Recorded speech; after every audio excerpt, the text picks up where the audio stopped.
The casket was closed because my daughter-in-law insisted the accident was too severe for an open viewing. Standing there in my black dress, watching mourners file past what was supposedly my son's body, I received a text that made my knees buckle. "Mom, I'm alive. That's not me in the coffin. If you're watching this, subscribe and let me know where you're watching from. Let me back up and tell you how this nightmare began. Just like many of you, I thought I knew my family. I was Margaret Walsh, 67 years old, recently retired from teaching high school English for 42 years. I'd raised my son Danny as a single mother after his father walked out when Danny was 6. We were close, or so I believed. Danny had married Stephanie 3 years ago, a woman I'd tried my best to love despite the red flags.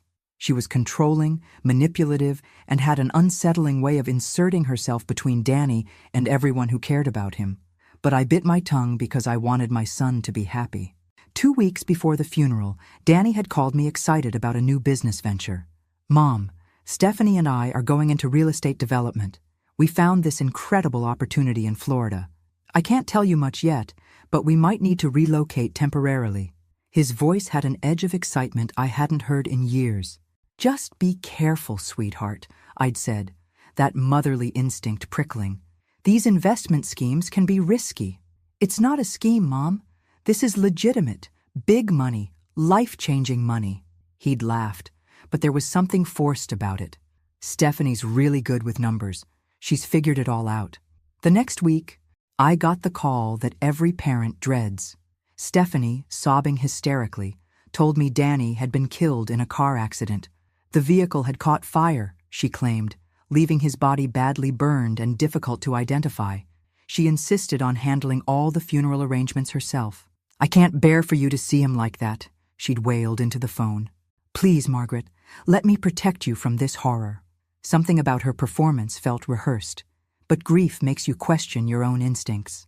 I'd buried my husband 20 years earlier.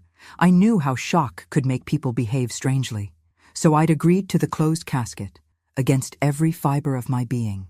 But now, standing at my son's funeral with his impossible text message glowing on my phone screen, I realized my instincts had been screaming warnings I'd chosen to ignore. The woman weeping dramatically beside me wasn't a grieving widow. She was an actress putting on the performance of her life. And apparently, my son was very much alive. I slipped out of the funeral parlor, my hands shaking as I typed back, "Where are you? What's happening?" The response came immediately. "Can't explain now. They're watching. Meet me at the old Miller farm tomorrow, 3 p.m. Come alone. Don't trust Stephanie." My mind reeled as I walked back into the viewing room, forcing myself to accept condolences from neighbors and friends who had no idea they were mourning an empty box. Stephanie clung to my arm, her perfectly applied makeup somehow never smudging despite her constant tears. "Thank you for being so strong, Margaret," she whispered, squeezing my hand. "Danny would be so proud of how you're handling this." I wanted to grab her by the shoulders and demand the truth, but something told me to play along. If Danny was hiding, there had to be a reason. And if these people were dangerous enough to fake his death, confronting Stephanie publicly could put us both at risk. Instead, I smiled sadly and patted her hand. "We'll get through this together, dear." The Miller farm was where Danny used to take his dates as a teenager, thinking I didn't know. It had been abandoned for years, sitting on 20 acres of overgrown land about 15 miles outside town. If someone wanted to meet secretly, it was the perfect spot. That night I barely slept. Every noise made me jump. Every shadow seemed threatening. What had Danny gotten himself into? Was he really in danger? Or was this some elaborate scheme he and Stephanie were running together? The rational part of my mind said the text could be fake. That grief was making me grasp at impossible hopes. But the message had come from Danny's phone, and who else would know about the Miller farm? The next afternoon, I drove my old Honda down the dirt road leading to the abandoned farmhouse, my heart hammering against my ribs. If Danny was alive, why fake his death? If he was in trouble, why not come to me for help? As I pulled up to the crumbling house, I saw a figure emerge from behind the old barn. Even from a distance, I recognized the walk, the way he held his shoulders. It was my son, very much alive and looking nervously over his shoulder. Danny ran to my car as I parked. And when I stepped out, he pulled me into a fierce hug that confirmed what my heart already knew. This was real. My boy was breathing, warm, alive. "Mom, I'm so sorry," he whispered into my hair. "I never wanted you to go through that funeral, but I had to make sure you were safe first." Safe from what? I pulled back to look at his face, searching for answers. His eyes were haunted, older than they'd been just weeks ago. "From the people Stephanie's been working with. Mom, I think they want to kill me for real." We sat in his truck behind the old barn while Danny explained how his perfect marriage had become a nightmare. Stephanie hadn't just married him for love. She'd married him for access to something much more valuable than his teacher's pension. "Remember when Grandpa Joe died and left you that property in Colorado?" Danny asked. I nodded. My father had owned 40 acres of what everyone thought was worthless mountain land. I'd never even seen it, just paid the property taxes every year out of habit. Stephanie had it surveyed without telling either of us. Turns out there's a natural gas reserve underneath it worth millions, maybe tens of millions. Danny's jaw tightened. She's been planning to get her hands on it this whole time. "But the land is in my name," I said, confused. "Was in your name. Remember those papers you signed last month? The ones Stephanie said were for Danny's life insurance beneficiary updates?" My blood went cold. I'd trusted my daughter-in-law when she'd brought me a stack of legal documents, explaining that Danny wanted to make sure everything was in order for our family's financial security. I'd signed without reading carefully because I trusted her. "She forged some of the paperwork," Danny continued. "Made it look like you were transferring the property to me as part of estate planning. Then she had me sign papers that would make her the sole heir if anything happened to me." The pieces were falling into place with sickening clarity. "So if you're dead, she owns land worth millions." "Exactly. But here's where it gets worse. The people she's working with aren't just paper pushers. They're criminals, Mom. They've done this before to other families, targeting older people with valuable assets they don't know they have." I felt that familiar surge of protective anger I'd experienced throughout Danny's childhood. Nobody threatened my boy and got away with it. "How did you find out?" "I overheard a phone call. Stephanie was talking to someone about how they'd handle my accident. She was planning the funeral arrangements before I was supposed to be dead." He shuddered. "I realized I had maybe hours before they made their move. So you disappeared." "I had to. But I also had to make sure they thought their plan worked, at least temporarily. If they knew I was alive, they might come after you to force me out of hiding." I studied my son's face, seeing the man he'd become under pressure. "Whose body is in that casket, Danny?" "Nobody's. It's weighted with sandbags. I figured if I could buy enough time, maybe I could find evidence to stop them." He looked at me with desperate hope. "Mom, I need your help. These people are serious, and I can't fight them alone. For 40 years, I'd protected this boy from scraped knees, broken hearts, and teenage mistakes. Now he needed me to help him survive something far more dangerous. The teacher in me wanted to march him straight to the police, but the mother in me recognized the fear in his eyes was real. "What do you need me to do?" Danny's relief was palpable. "First, we need to get you somewhere safe. Then we need to figure out how to expose what Stephanie's really doing before she realizes I'm not actually dead." As if summoned by his words, my phone buzzed with a text from Stephanie. "Margaret, can you come over tonight? There are some of Danny's business papers I need to go over with you." The trap was already closing, but now we knew it was coming. I agreed to meet Stephanie that evening, playing the role of grieving mother-in-law while my very much alive son hid in the abandoned farmhouse. The plan was simple: get evidence of her scheme while she still believed I was an easy target. Stephanie and Danny lived in a modest 2-story house that I'd helped them buy with a down payment gift 2 years ago. Another investment in my son's happiness that had apparently been part of a longer con. "Thank you for coming," Stephanie said, greeting me at the door with red-rimmed eyes and a trembling voice. Oscar-worthy performance, truly.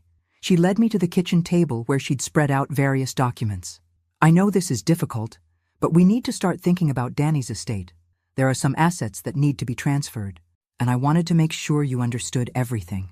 I put on my reading glasses and examined the papers, recognizing some from the stack I'd signed the month before. Others were new, including what appeared to be a power of attorney form giving Stephanie control over my Colorado property. "I don't understand," I said, channeling my inner confused elderly woman. Why would Danny's estate need anything to do with my land? Stephanie's mask slipped for just a moment, a flash of irritation crossing her features before the grieving widow returned. Danny was handling your estate planning, remember? He wanted to make sure everything would be simple for you as you get older. The condescension in her voice made my teeth clench. But I forced myself to appear grateful. That's so thoughtful. But I'm not that old, dear. I can still manage my own affairs. Of course you can, she said quickly. But Danny worried about you living alone, especially after that fall you had last winter. I'd slipped on ice and bruised my hip.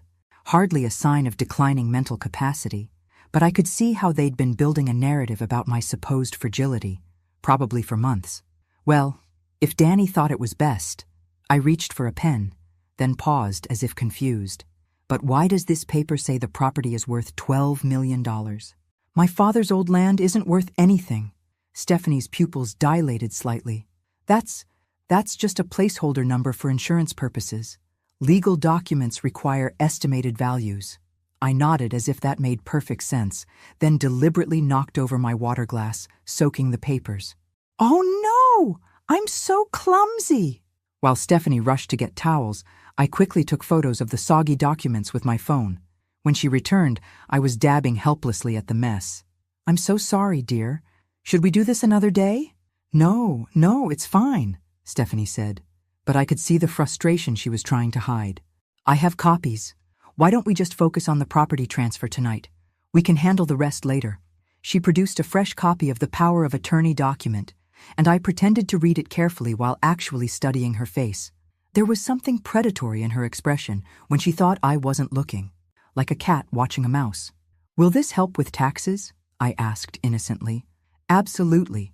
It'll save you thousands. She leaned forward eagerly. All you need to do is sign right here. I picked up the pen, then set it down again. You know, I think I should have my lawyer look at this first. Danny always said never to sign legal documents without professional advice. The temperature in the room seemed to drop 10 degrees. Stephanie's smile became strained, almost grotesque. Margaret, I am family. You can trust me. And the longer we wait, the more complicated the tax situation becomes. Something in her tone made my survival instincts kick into high gear. This wasn't just about money anymore. I was looking at a woman who would do whatever it took to get what she wanted, including eliminating obstacles. I'm sure you understand, dear. It's just good practice. I stood up, gathering my purse. I'll call my attorney tomorrow. Stephanie's composure finally cracked. Sit down, Margaret. We're not finished here. The grieving widow was gone, replaced by something much more dangerous. And I realized my son hadn't been paranoid at all. The drive back to my house felt like the longest 20 minutes of my life. Every car that followed too closely, every shadow that seemed out of place, made my hands tighten on the steering wheel. By the time I pulled into my driveway, I was convinced Stephanie had already figured out that I knew too much. I was right. 3 men were waiting in my living room when I walked through the front door. They weren't trying to hide their presence. They'd turned on my lamps and made themselves comfortable on my furniture like they owned the place. Mrs. Walsh, said the one sitting in my late husband's recliner. A man in his 50s with the kind of face you'd forget immediately if you weren't terrified of it. We need to talk. My teacher instincts kicked in. The same calm authority I'd used to control unruly teenagers for 4 decades. I don't recall inviting anyone into my home. You'll need to leave immediately. The man smiled, and it was worse than if he'd threatened me outright. I'm afraid we can't do that just yet. See, there's been some confusion about your son's business affairs, and we need to clear it up. My son is dead, I said flatly. Whatever business he had died with him. That's the thing, Mrs. Walsh. We have reason to believe Danny might not be as dead as everyone thinks. My heart stopped, but I kept my expression neutral. That's a terrible thing to say. I buried my boy today. Did you? The second man, younger with cold eyes, pulled out his phone and showed me a grainy photo of Danny, taken that afternoon near the Miller farm. Because this was taken about 3 hours ago. I stared at the photo, my mind racing. How had they found him so quickly? I don't know what kind of sick game you're playing, but no games, Mrs. Walsh. Your son owes us money, a lot of money. And since he's decided to play dead instead of paying up, we're going to have to collect from his next of kin. The third man, who'd been silent until now, spoke up. One way or another, we're getting what we're owed. Either Danny surfaces and pays his debts, or you transfer that Colorado property to cover what he owes.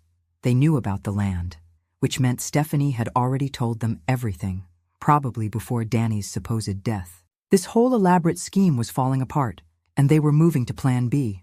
How much money are we talking about? I asked, playing for time while trying to figure out how to warn Danny. $2.5 million, plus interest. Your boy made some very poor investment choices with our money. The number hit me like a punch to the stomach. Even if the land was worth what they claimed, there was no way I could liquidate it quickly enough to save Danny's life. I don't have that kind of money, I said honestly. But you have land worth 10 times that amount. Sign it over to us, and your son's debt is forgiven. He can even come home and pretend to rise from the dead. Very biblical. The man in my husband's chair leaned forward. Or you can keep protecting him, and we'll find him eventually anyway. But then we'll collect the money and make sure he never bothers us again, along with anyone who helped him hide. The threat was crystal clear. They'd kill us both if I didn't cooperate. I need time to think about this, I said. You have until tomorrow night. Stephanie will bring you the papers. He stood up, straightening his jacket. Make the right choice, Mrs. Walsh, for both your sakes. They left as casually as they'd arrived, and I stood in my violated living room shaking with rage and fear. 43 years of marriage, 20 years of widowhood, and nobody had ever made me feel this helpless in my own home. But helpless and defeated were two different things. I'd been underestimated my entire life because I was a woman, because I was a teacher, because I was polite and accommodating. These men had just made the same mistake. They had no idea what a mother would do to protect her child. I drove back to the Miller farm through back roads, checking my mirrors constantly and taking a deliberately confusing route to make sure I wasn't followed. Danny was waiting for me in the old farmhouse, pacing like a caged animal. They found you, I said without preamble. They have photos of you here. His face went white. How is that possible? I've been so careful. Doesn't matter now. They gave me an ultimatum. Sign over the Colorado land by tomorrow night, or they kill us both. I sat down on a dusty crate, suddenly feeling every one of my 67 years. Danny, how did you end up owing $2.5 million to these people? He ran his hands through his hair, looking younger and more vulnerable than he had since he was a teenager, caught sneaking out of the house. It started small, Mom. Stephanie said she'd found some investment opportunities that could make us rich quickly. Private loans with huge returns. Let me guess, you needed seed money to get started. Exactly. First it was $10,000, then $25,000. The returns were incredible at first, enough to pay back the loans and have money left over. His voice was bitter with self-recrimination. I should have known it was too good to be true. What happened? The whole thing was a Ponzi scheme. When it collapsed, everyone who'd borrowed money to invest was left holding the debt. But our loans weren't from banks, Mom. They were from the kind of people who break legs when you can't pay. I thought about the 3 men who'd invaded my home, their casual confidence that violence was always an option. And Stephanie knew this when she suggested the investments? That's what I'm trying to figure out. Either she's the dumbest person alive, or she's been setting me up from the beginning. He looked at me with desperate eyes. What are we going to do? For the first time since this nightmare began, I felt a spark of the determination that had carried me through single motherhood, widowhood, and 40 years of dealing with difficult teenagers. We're going to give them exactly what they want, I said. The Colorado property. Danny's shoulders sagged with relief and defeat. Mom, I can't let you sacrifice everything for my mistakes. Who said anything about sacrifice? I smiled, feeling more like myself than I had in days. Sweetheart, you're assuming that land is the only card we have to play, but you're forgetting something important. What's that? I've been a high school English teacher for 42 years. I've dealt with bullies, liars, and manipulators who thought they were smarter than everyone else. I stood up, brushing dust off my clothes. These people think they're dealing with a frightened old woman who'll do anything to save her son. They have no idea they just picked a fight with someone who spent 4 decades outsmarting teenagers. Danny looked confused but hopeful. What's your plan? First, we're going to make sure you're somewhere truly safe. Then, I'm going to give Stephanie and her friends a lesson they'll never forget. I checked my watch. But we need to move fast. I have papers to sign tomorrow night, and I want to make sure those papers say exactly what I want them to say. Mom, these aren't high school kids trying to cheat on a test. These people are dangerous. I thought about the man sitting in my husband's chair, making threats in my own living room. The fury I'd been holding back all day crystallized into something cold and sharp. So am I, sweetheart. They just don't know it yet. The next morning, I did something I hadn't done in 20 years. I called in sick to my volunteer work at the library and drove to the city to meet with the one person who could help me turn this disaster into justice served. Marcus Chen had been my lawyer since my husband died, but more importantly, he'd been my student 30 years ago when he was a rebellious teenager trying to coast through senior English.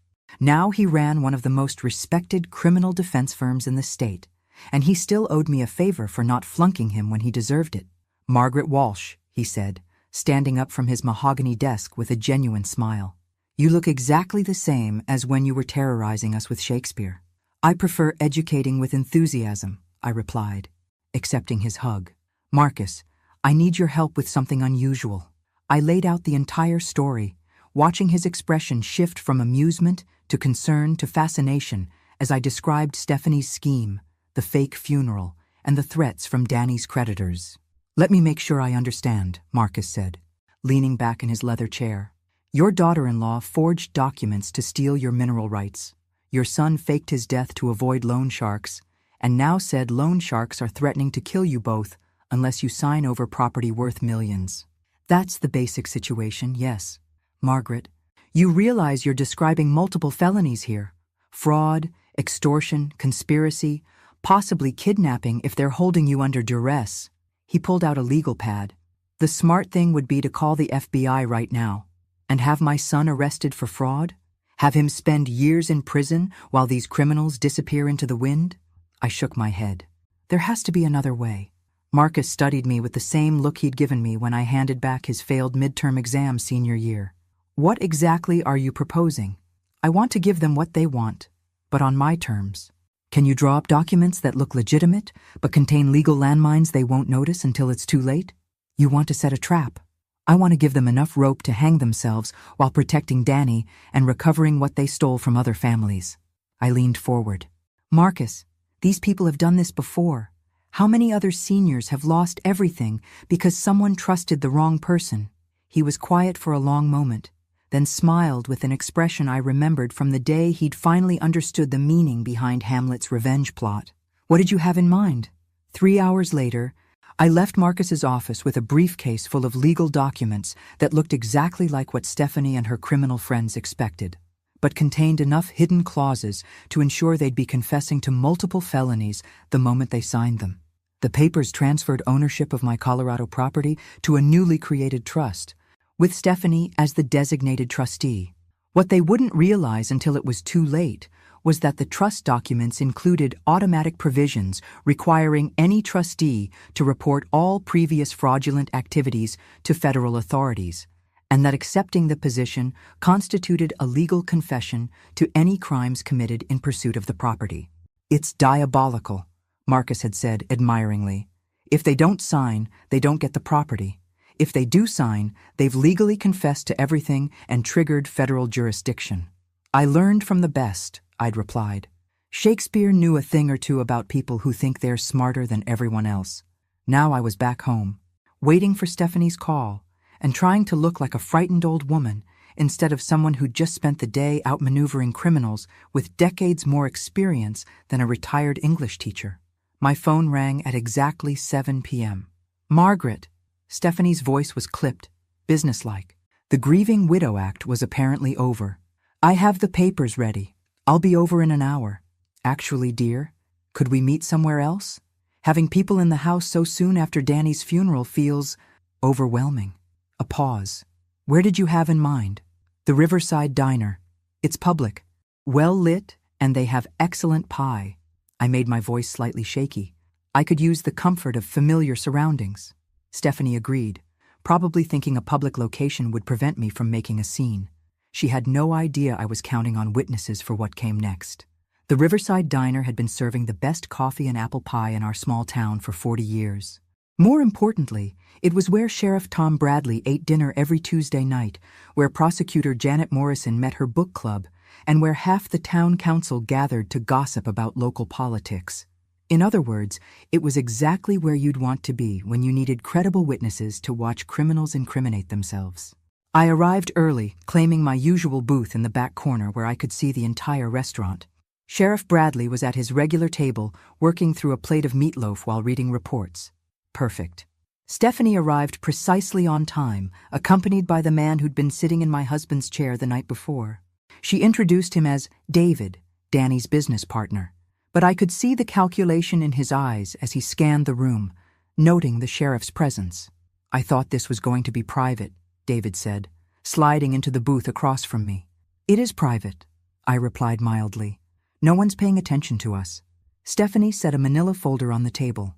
"These are the documents we discussed: the property transfer, some insurance paperwork, and a few other items that need your signature." I opened the folder, recognizing the legitimate-looking forgeries that would have destroyed my life if I'd signed them yesterday. Instead, I pushed them aside and pulled out my briefcase. "Actually, I had my lawyer prepare something more comprehensive," I said, setting Marcus's documents on the table. "I want to make sure everything is done properly." David's expression shifted to wariness. "Your lawyer?" "Marcus Chen. He's very thorough." I smiled grandly. He made sure these documents protect everyone's interests. For the next 20 minutes, I watched them review papers that looked exactly like what they wanted, but contained legal poison pills in every paragraph.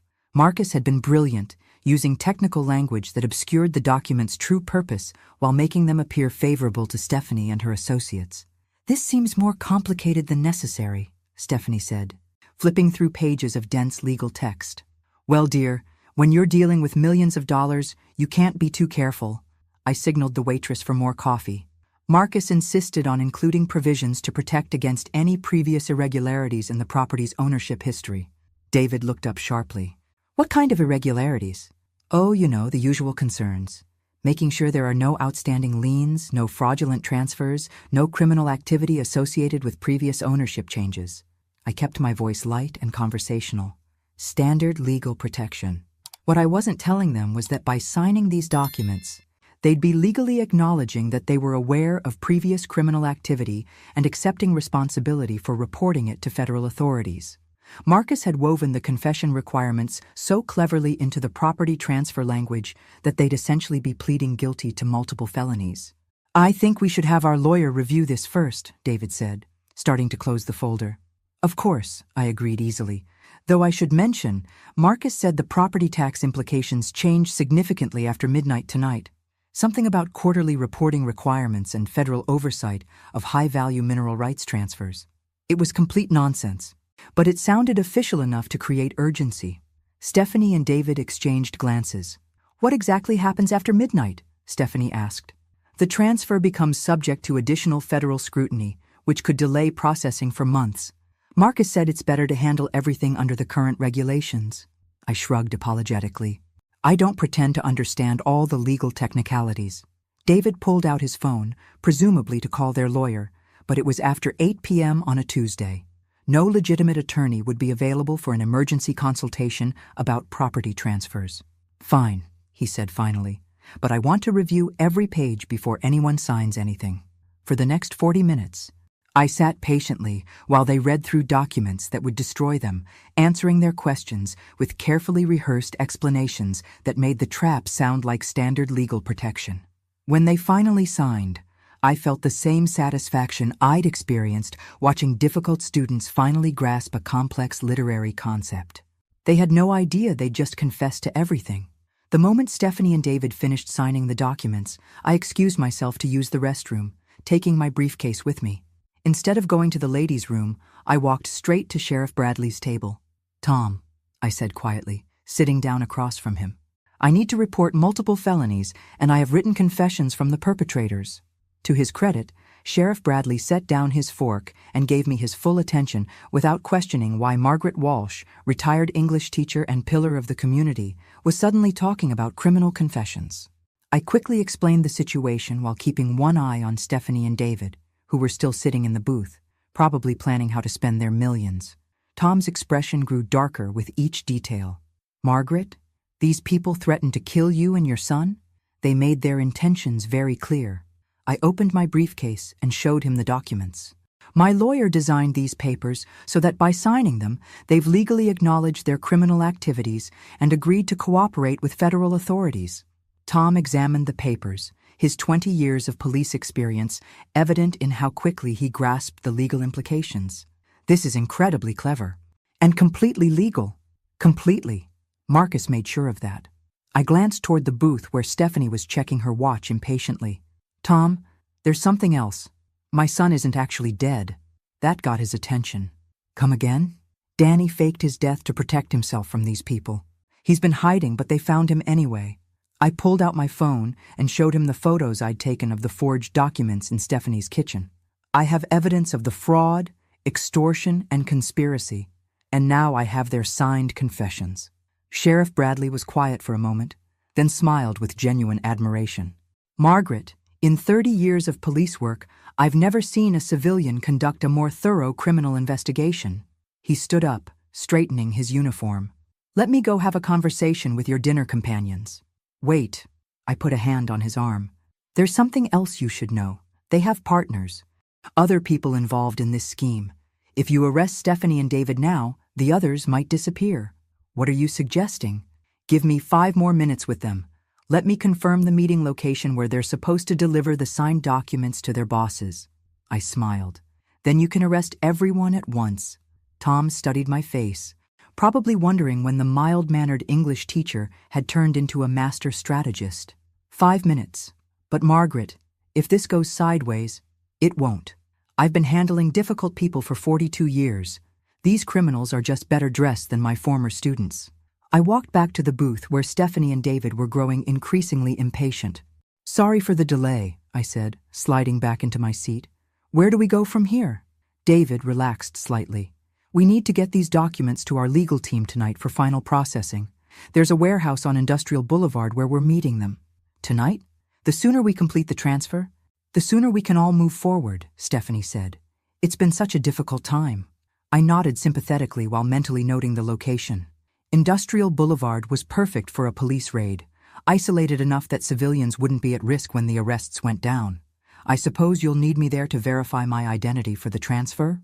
Actually, no, David said quickly. Your signature on these documents is all we need. You can go home and try to get some rest. Of course they didn't want me at the meeting. I was supposed to go home and wait quietly while they celebrated stealing millions from a grieving mother. Well then, I said, standing up and gathering my things. I guess this is goodbye. Stephanie actually had the audacity to hug me. Thank you, Margaret. Danny would be so proud of how strong you've been. As I walked out of the diner, I saw Sheriff Bradley finishing his dinner and preparing to follow me.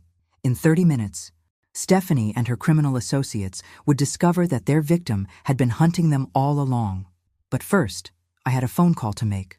I called Danny from my car in the diner parking lot, watching through the window as Sheriff Bradley made his own phone calls, presumably coordinating with state and federal authorities.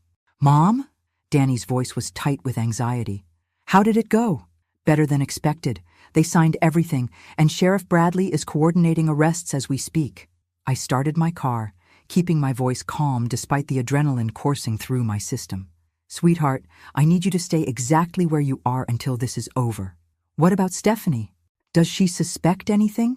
I thought about my daughter-in-law's performance, the fake grief, the casual threats, the way she'd manipulated both Danny and me for months. She suspects I'm a frightened old woman who just signed away millions to save her son's life. She has no idea what actually happened. Mom, what if something goes wrong? What if they figure out the documents are traps before the police get there? It was a legitimate concern.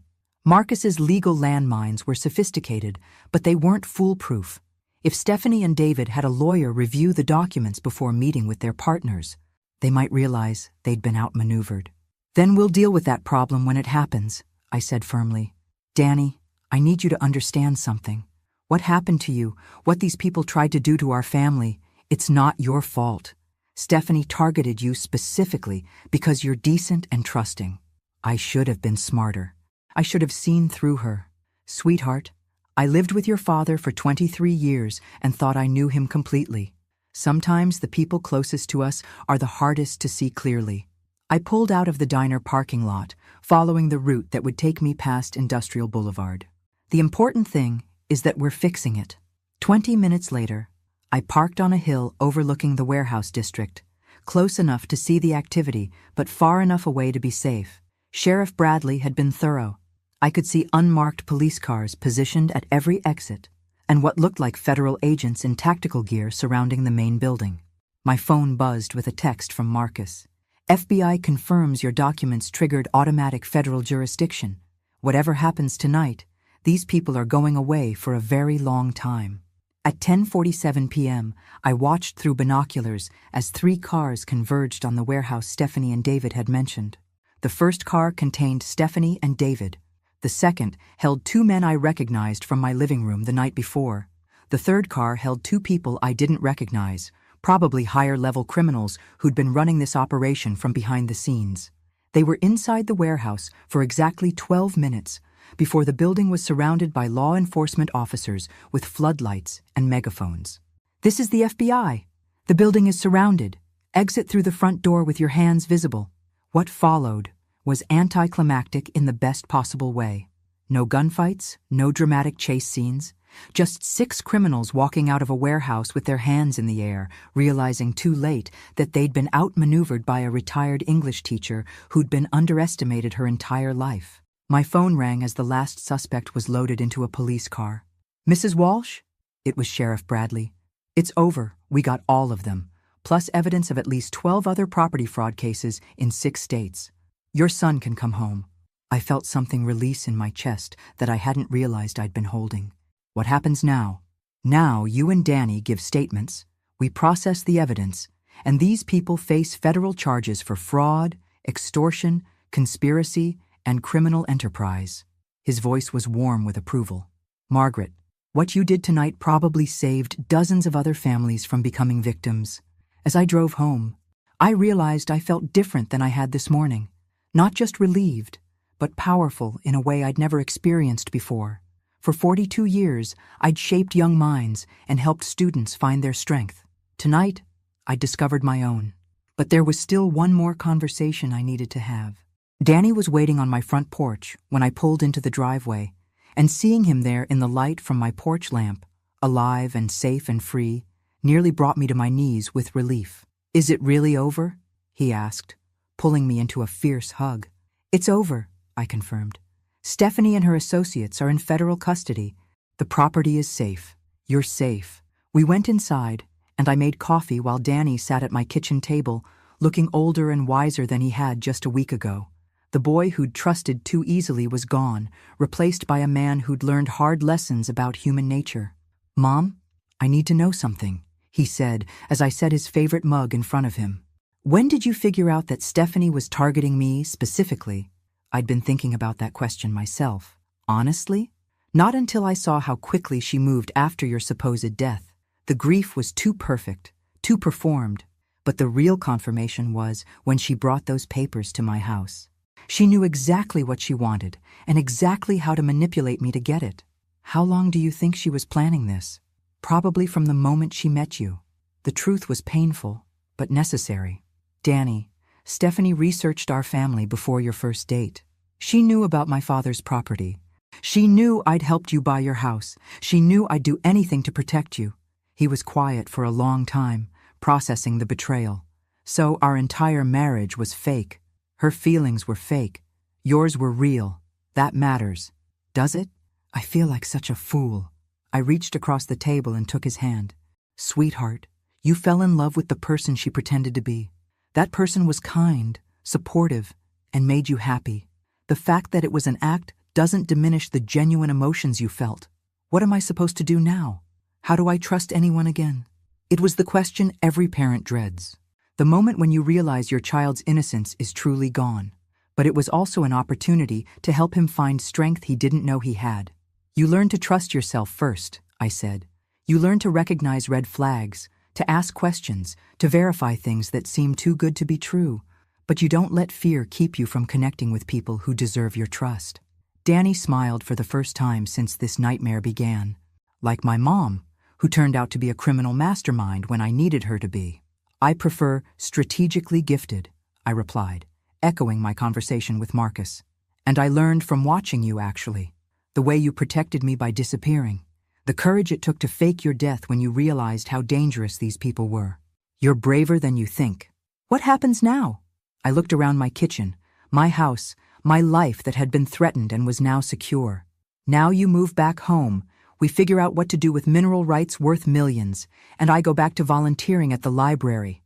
Except maybe I'll also help the FBI's Financial Crimes Unit identify seniors who might be vulnerable to these kinds of schemes. You want to keep fighting criminals? I want to keep protecting people who can't protect themselves. Turns out I'm good at it. 3 weeks later, I received a letter from the federal prosecutor handling Stephanie's case. She and her associates had been charged with 23 felonies across 6 states, with evidence linking them to property fraud schemes targeting elderly victims nationwide. The FBI had recovered over $40 million in stolen assets. My testimony, combined with the ingenious confession documents Marcus had designed, formed the backbone of a case that would likely send these people to prison for decades. But the real victory was simpler than justice or money. It was Danny, healthy and whole, learning to trust again while building a life based on genuine relationships instead of manipulation. It was me, discovering at 67 that I was far stronger and more capable than anyone had ever imagined. And it was the knowledge that sometimes, when people underestimate you, that underestimation becomes the very weapon you need to protect everything you love. The funeral had been fake, but my son's resurrection was beautifully, powerfully real. Thanks for listening. Don't forget to subscribe and feel free to share your story in the comments. Your voice matters.